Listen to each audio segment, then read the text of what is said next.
Hi, I'm Steve Hargadon. I'm the co-founder and co-chair of the Global Education Conference. And I want to tell a little bit of a story about its creation. This will be the 5th year of the Global Education Conference, and to talk about why we think it's such an important event and how it helps educators from around the world connect. 6 years ago, I started a social network for educators called Classroom 2.0. At the time, people were really questioning whether or not social networking had a place in education. They were looking at MySpace, they were looking at these other activities taking place online, and it didn't seem like there was a connection with educators. Sort of brilliantly, we discovered that social networking had this great way of connecting educators, reducing isolation, and allowing them to talk to each other. Much the same way, the informal way that they would at a conference, not in the conference sessions, but in the hallways, that kind of sharing of practice and getting to know each other. So Classroom 2.0 started to grow. It had 100 members, it had 200 members. When it reached 400 or 500 members, we thought it was like this incredibly large thing. At the time, the blogging community in education was maybe about 100 people. So this was just this sort of massive, it seemed massive, opportunity for educators to talk to each other. And it turned out to be a really great way to use technology to connect educators. And now, obviously, we're discovering the same for students. Lucy Gray and I both attended a conference, the COSIN conference, and there had been a one-day session on international education. And I remember sitting at the table and watching the speakers come up to talk and thinking, I know every speaker. I've either interviewed them for my interview series or somehow I had connection with them. And I thought, well, what if we held an online conference on global education? So I approached Lucy, we talked about the idea, we both got very excited about it, and thus the Global Education Conference started. What I think is so interesting about the online virtual conferences, and Lucy and I now chair a couple of them and I run independently several others, is the way in which the virtual conference shifts the model of conferences and allows us to do some things that are really healthy from an education perspective. The primary one being that you don't have the time and space limitations that a traditional conference has in a conference center or with a limited number of rooms. So because we have virtual room space and we can make the conference as long as we want, 24 hours a day, now for 5 days each year, what you can do in that circumstance is that you can allow as many people to present as want to. And what's interesting about that is the parallel with education being a creative process, right? So teachers live in sort of a parallel world to the students. So the ability for a teacher to present to other teachers is a really significant learning experience, not just for those who attend, but for the teacher who presents. So we get hundreds of proposals to present, and we pretty much accept all of them.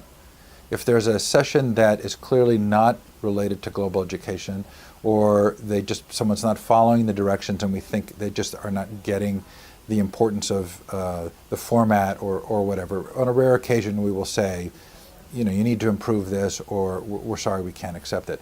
But 98% of the proposals get accepted, which means that we provide educators from all over the world with an opportunity to share their expertise with other educators. So if you're a teacher in Nepal and you've been doing a global project, taking pictures of food and sharing it with students in another country, you are thrilled if 5 people show up in your session. And this is magic for us. It's the magic of people being able to share with each other and not perpetuating the kind of elite selection process that takes place in a traditional conference, which often rewards those who've presented before and makes it very hard to be a new presenter. So we're quite proud of this, and we're proud of the fact that people from all over the world contribute, that every year we get new ideas, have new opportunities. Our goal is, as much as possible, to expand it. It is a global conference. It's a conference on global education. And what we do know is that we don't get as much participation from outside of North America as we would like. And our goal is to continue to increase that and improve it. And we're working with groups in Africa and in Australia, New Zealand, and Southeast Asia to really improve the opportunities for awareness and for publicity for the conference so that people know they can participate. But it is a joyous moment when you're in a session, and we put up a map at the beginning of each session. And again, we have 300 to 500 sessions each year. We put up a map at the beginning of each session, and we ask people to indicate where they are from on the map. And it's just so fun to see people from all over the world connecting. And if you think about what our lives were like 10 or 15 years ago, and the fact that that kind of sharing of expertise or practice or care across continents, across geographies, across countries, it just would have not been possible. And so we love the technology, we love the way in which it's expanded the conference model, and we really hope we're doing something of real significance and value. So people will often ask, what's the first thing I can do to get started in some kind of a global education project, or how do I make connections with others? There's no question, just join the Global Education Conference Network and come to a session. There's no requirement to register the sessions. You can just click in during the actual conference. You're probably going to feel shy the first year presenting. If not, go for it. But if you are, just come and participate and see how much fun it is. We get emails all the time from people who say, I came for one session and I could not tear myself away. I went to 10 or 15. I had this really great fun experience connecting with people from all over the world. Classroom 2.0 is this really fun project. After it got to 5,000 or 6,000 people, it became pretty clear that that was no longer an intimate space. Feel free to join Classroom 2.0. It's classroom20.com. You'll have some fun meeting some people, but consider it a springboard to understanding the value of social networking, and then find a community that's smaller probably and more suited to your specific interests, and there are plenty of links there to doing that. And you'll find that you'll have sort of deeper conversations if the group is smaller. We have 78,000 people or something right now, and that's a lot of people to have an intimate conversation. But also please come to the Global Education Conference, participate, watch, be a lurker. It's a wonderful thing, and just to see how much fun it is, and I think you'll get hooked. So my newest project is the Learning Revolution, and what I've done is I've tried to bring all of the other work into one space. It's learningrevolution.com. It has a calendar of all of the events.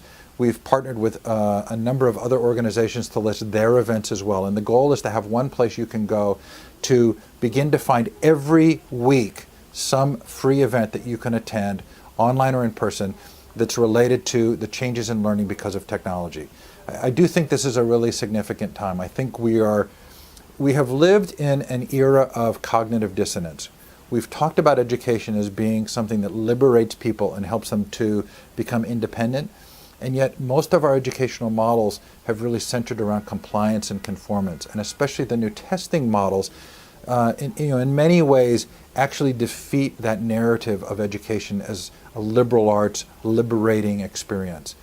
What I think technology does is opens the door to the practitioners to redefine the learning experience. So we're working with the libraries community. I run an annual conference for librarians. Working with the museum community. We're starting one this year with the museum community. We want to bring all of those people who are interested in the learning process together to talk about learning and to be able to shape those narratives around learning independent of this, of the many ways in which corporations and large organizations and institutions might define education as things that are solely measured through testing. That sounds like kind of a bold statement, but I think it's a really important project right now. So I invite you to come. It's all free, learningrevolution.com. Thank you.